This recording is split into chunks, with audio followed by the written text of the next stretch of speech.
Hello friends, आप सभी का स्वागत है हमारे इस नए कोर्स के नए वीडियो में जिसका टाइटल है project setup and database connectivity. मैं हूं संजय।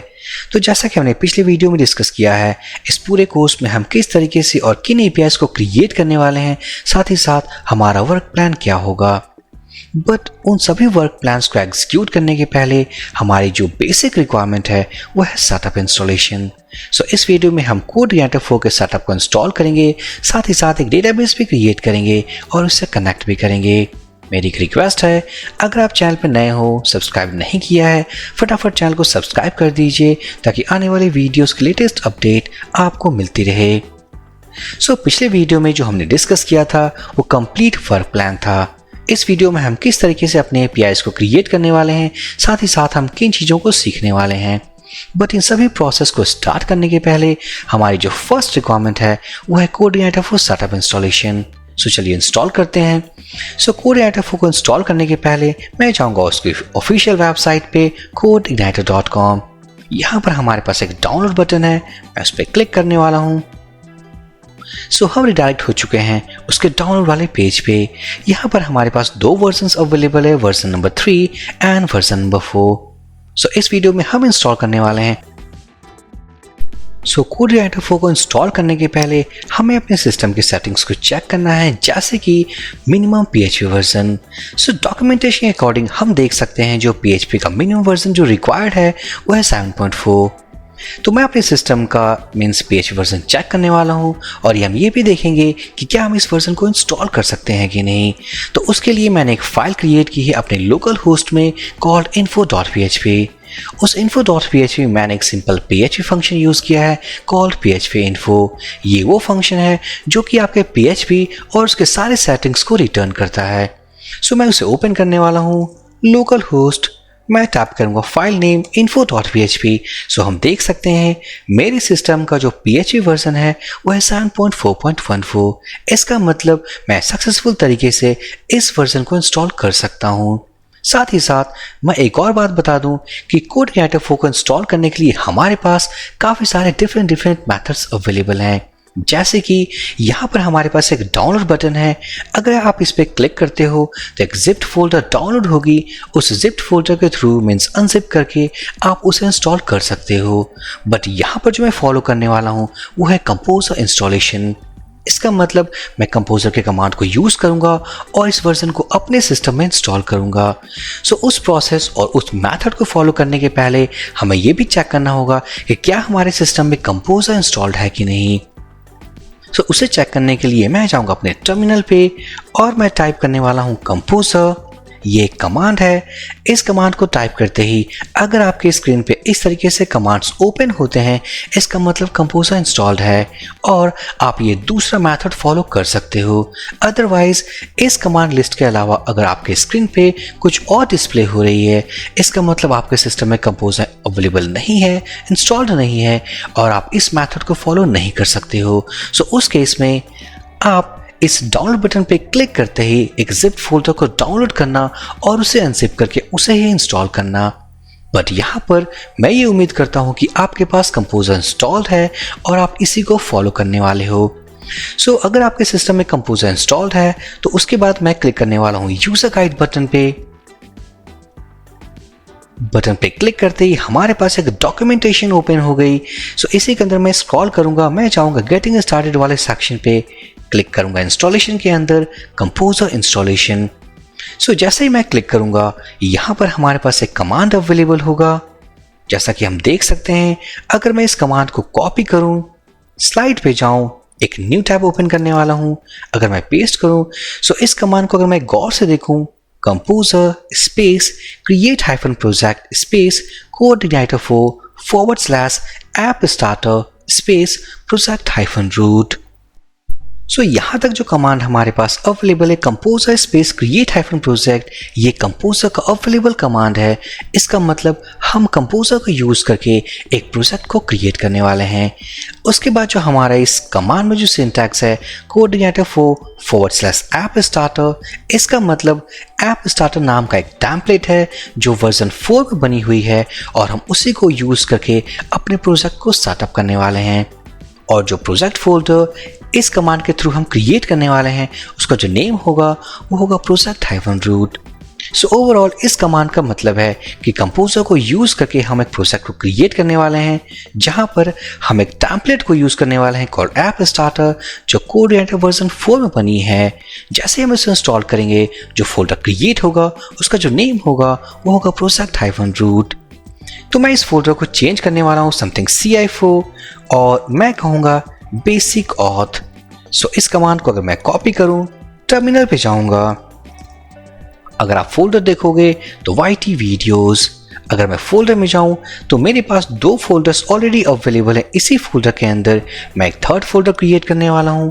सो मैं उस कमांड को पेस्ट करूंगा, एंटर प्रेस। सो हम देख सकते हैं इंस्टॉलेशन हमारी स्टार्ट हो चुकी है। सो कुछ सेकंड्स में ही ये उस वर्जन को इंस्टॉल कर लेगी। सो सक्सेसफुली हम देख सकते हैं हमारा जो इंस्टॉलेशन प्रोसेस है वो मीन्स एंड हो चुका है, मीन्स हमने वो सेटअप इंस्टॉल कर लिया है। अगर मैं जाऊँ फोल्डर स्ट्रक्चर में, सो यहाँ वो फोल्डर है CI4-basic-auth। तो सबसे पहले मैं इस प्रोजेक्ट फोल्डर के अंदर जाऊँगा। हम देख सकते हैं हमारे पास काफ़ी सारे फोल्डर्स और काफ़ी सारे फाइल्स अवेलेबल हैं। मैं इस पूरे सेटअप को अपने एक VS कोड एडिटर में ओपन करने वाला हूं। अगर आपके पास ये एडिटर नहीं है तो आप किसी भी एडिटर में ओपन कर सकते हो। तो मैं इसे ओपन करने वाला हूं अपने VS कोड एडिटर में, मीन्स विजुअल स्टूडियो कोड। सो सक्सेसफुली हम देख सकते हैं जो सेटअप हमने इंस्टॉल किया था उसे मैंने ओपन कर लिया है मैंने अपने VS कोड एडिटर में। सो सबसे पहले हम इस प्रोजेक्ट को मीन्स एग्जीक्यूट करने वाले हैं और ये चेक करेंगे जो हमने इंस्टॉल किया है वो वर्किंग में है या नहीं। तो सबसे पहले इस प्रोजेक्ट को एग्जीक्यूट करने के पहले मैं कुछ चीज़ें चेंज करने वाला हूँ। जैसे इस प्रोजेक्ट फोल्डर से सबसे पहले मैं इस फाइल को रीनेम करूँगा। सो env को मैं रीनेम करने वाला हूँ .env। अब ये env क्या है? सो env एक इन्वायरमेंट वेरिएबल फाइल है जिसके अंदर हम इन्वायरमेंट वेरिएबल्स को स्टोर करते हैं ग्लोबली, जिन वेरिएबल्स को अपने एप्लीकेशन में हम यूज कर सकते हैं। अगर मैं इसे रीनेम ना करूं सो env बेसिकली इस एप्लीकेशन में यूज नहीं होगी, बट एक बार अगर हमने env को .env में कन्वर्ट कर लिया तो इसके अंदर स्टोर्ड सारे वेरिएबल्स को हम एक्सेस कर सकते हैं अपने इस एप्लीकेशन में। अदरवाइज अगर आपने रीनेम नहीं किया है इस फाइल को तो आप यूज नहीं कर पाओगे। सो जो हमारा फर्स्ट स्टेप है वो ये कि हमने इस एप्लीकेशन की जो env फाइल थी उसको रीनेम किया टू .env। उसके बाद हम इस फाइल के अंदर जाएंगे और हम इस हैश सिंबल को रिमूव करेंगे। ये एक एनवायरनमेंट वेरिएबल है जहां पर हम ये बताने वाले हैं कि जो एप्लीकेशन का मोड है हम उसे चेंज करेंगे फ्रॉम प्रोडक्शन टू डेवलपमेंट। यहाँ पर मे बी आपके मन में क्वेश्चन हो कि हमने इस वैल्यू को क्यों चेंज किया। वो इसलिए कि फॉर एग्जांपल जैसे कि हम आने वाले वीडियोस में API डेवलपमेंट प्रोसेस में काम करने वाले हैं, सो आने वाले वीडियोस में भी हमारे पास कुछ एक्सेप्शंस, कुछ एरर हो सकते हैं। सो उन एरर्स को सही तरीके से डीबग करने के लिए एरर मैसेजेस के साथ हम इसके मोड को चेंज करते हैं फ्रॉम प्रोडक्शन टू डेवलपमेंट। अगर आपका मोड प्रोडक्शन है सो उस केस में कोई भी एरर लॉग जनरेट नहीं होता है, आपके पास सिंपल एक मैसेज आता है और उस मैसेज के थ्रू आप सही तरीके से एरर्स को डिबग नहीं कर सकते। सो यहाँ पर जो हमने चेंज किया है वो इसके मोड को हमने ये एप्लीकेशन को बताया है कि जो आपका मोड है वो डेवलपमेंट है।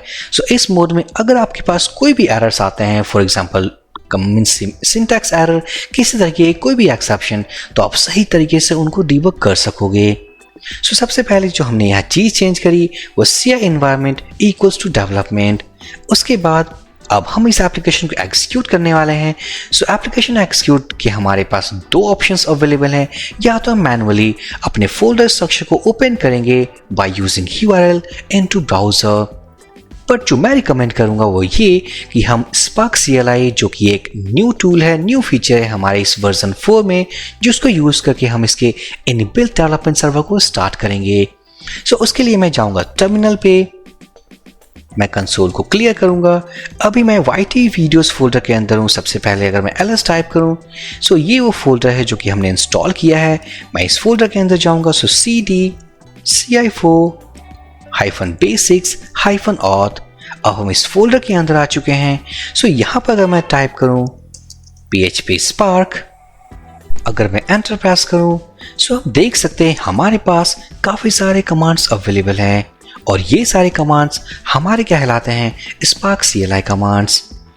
ये सारे कमांड्स को यूज़ करके अगर सही तरीके से यूज़ करना आ गया तो इन कमांड्स को यूज़ करके हम कोडिग्नाइटर 4 की एप्लीकेशन को मैनेज कर सकते हैं। सो इसी कमांड लिस्ट में से मैं एक कमांड को यूज़ करने वाला हूँ कॉल्ड सर्व। अगर मैं डिस्क्रिप्शन को देखूं, launches the CodeIgniter PHP development server. So मैं इसी कमांड को यूज़ करके कोडिग्नाइटर 4 के इनबिल्ट डेवलपमेंट सर्वर को स्टार्ट करने वाले हैं। सो यहाँ पर मैं यूज़ करने वाला हूँ PHP Spark। मैं टाइप करूँगा कमांड कॉल्ड सर्व, प्रेस करूँगा एंटर। हम देख सकते हैं हमारा application means development server start हो चुका है और अगर हम इस एप्लीकेशन को एक्सेस करना चाहते हैं तो जो हमारा प्रोजेक्ट URL है वो है लोकल होस्ट 8080 पोर्ट। मैं राइट क्लिक करूँगा, क्लिक ऑन ओपन लिंक और कॉपी लिंक।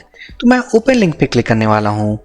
सो सक्सेसफुली हम देख सकते हैं अपने कोडिग्नाइटर वर्जन 4.3.6 के लैंडिंग पेज को। सो इसका मतलब हमने सक्सेसफुल तरीके से इंस्टॉल कर लिया है। जो नेक्स्ट था हमारा वो एक हम डेटाबेस क्रिएट करेंगे और इस एप्लीकेशन के साथ कनेक्ट करेंगे। सो मैं जाऊंगा अपने phpMyAdmin के अंदर, क्लिक करूंगा डेटाबेस में।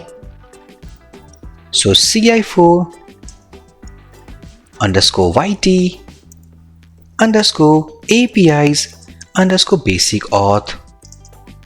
अगर मैं इस नेम को कॉपी कर लूँ, click on create button. Database हमने क्रिएट कर लिया है। फिलहाल हमारे पास टेबल नहीं है बट आने वाले वीडियोस में हम टेबल भी क्रिएट करेंगे। मैं जाऊंगा अपने एडिटर में, गो इनसाइड .env फाइल। अब इस .env फाइल के अंदर हमारे पास कुछ और एनवायरनमेंट वेरिएबल्स हैं कॉल्ड डेटाबेस। सो आप डेटाबेस सेक्शन में जाओगे, यहाँ पर इन वेरिएबल्स को अनकमेंट करोगे। सो बेसिकली ये जो हैश सिंबल है इसका मतलब ये जो लाइन ऑफ कोड है वो कमेंटेड है। अगर मैं रिमूव करना चाहूँ मैं सिंपल इसे रिमूव कर दूंगा बट यहाँ पर मुझे काफ़ी सारे लाइन्स को रिमूव करना है। मैं सभी को सेलेक्ट करूँगा, कंट्रोल प्रेस करूँगा और / हम देख सकते हैं वो सारे कमेंट से अनकमेंट हो गए हैं। अब मैं इनको अपडेट करने वाला हूँ। सो डेटाबेस हमारे केस में जो है वो है ci4 yt apis basic auth। मेरे केस में जो phpMyAdmin का जो यूज़र नेम है वो है admin @123। मे बी आपके केस में डिफरेंट होगा। सो सक्सेसफुल तरीके से हमने डेटाबेस को भी कनेक्ट कर लिया है। अगर मैं जाऊँ ब्राउज़र पे, रिलोड करूँ तो हमारे पास कोई भी एरर नहीं है। इसका मतलब हमारा ये जो एप्लीकेशन जो हमने इंस्टॉल किया था वो डेटाबेस के साथ कनेक्ट भी हो चुका है। सो सक्सेसफुली अपने नेक्स्ट वीडियोस में हम काफ़ी कुछ देखने वाले हैं और स्टेप बाय स्टेप हम सभी चीज़ों को डिस्कस करेंगे जो हमने फर्स्ट वीडियो में डिसाइड किया था। So for this video session guys, thank you for watching and have a great day.